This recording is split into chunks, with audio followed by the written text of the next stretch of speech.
topic goes out to all the Hispanics. Now, if you grew up in a Hispanic home, Hispanic mania, you know exactly what I'm talking about. Growing up, you did so many stupid bad things that, let's face it, your mom had no choice but to give you a good old-fashioned passionate ass whooping.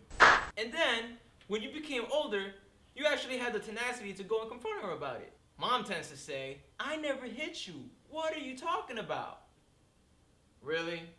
Now, I don't know about in anybody else's Hispanic family, but in my Hispanic family, the most dangerous weapon a mother could ever have is her chancleta. Or la cuchara. Don't let these weapons fool you. They are weapons of mass destruction. Another thing with the Hispanic family, you ever been to a relative's birthday party? It's scheduled Saturday night at 7 o'clock. Well, instead, what our parents like to do is they like to leave the house at 7 o'clock. On the way there, they go and pick up the gift. No. And then, once the party's done and over with, they go ahead and get as much food as possible and take it home. Now, maybe us being late everywhere we go might have something to do with it. That's just a little gene trait that we have that we just can't help it. You know what I couldn't stand about birthday parties? My stepfather was the perfect example. Every birthday party, I would be like, stepfather, I would like a kite for my birthday. And he would always tell me, in the future, Ziggy, in the future, I'll get you a kite in the future. 10 years pass, I'm a grown-ass man, and I still ain't got no damn kite.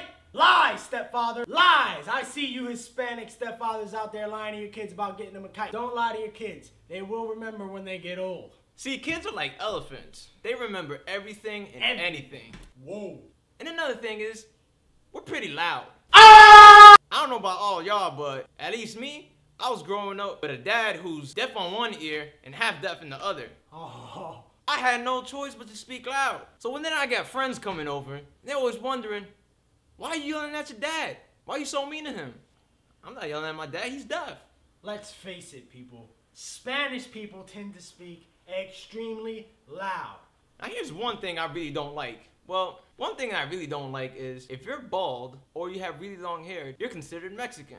But if you got your hair braided, you're considered Puerto Rican. Now, if you got medium hair and you style it, people mistaking you for a Colombian. Let's face it, boys and girls, there's not only 3 kinds of our kind. There's like 20 different countries, all Spanish. Depends on where you come from. You kind of sound like you're singing when you're talking in Spanish. With their hands, they talk. Ba ba ba ba da da da da da da da da da y entonces. Ni fu ni fa.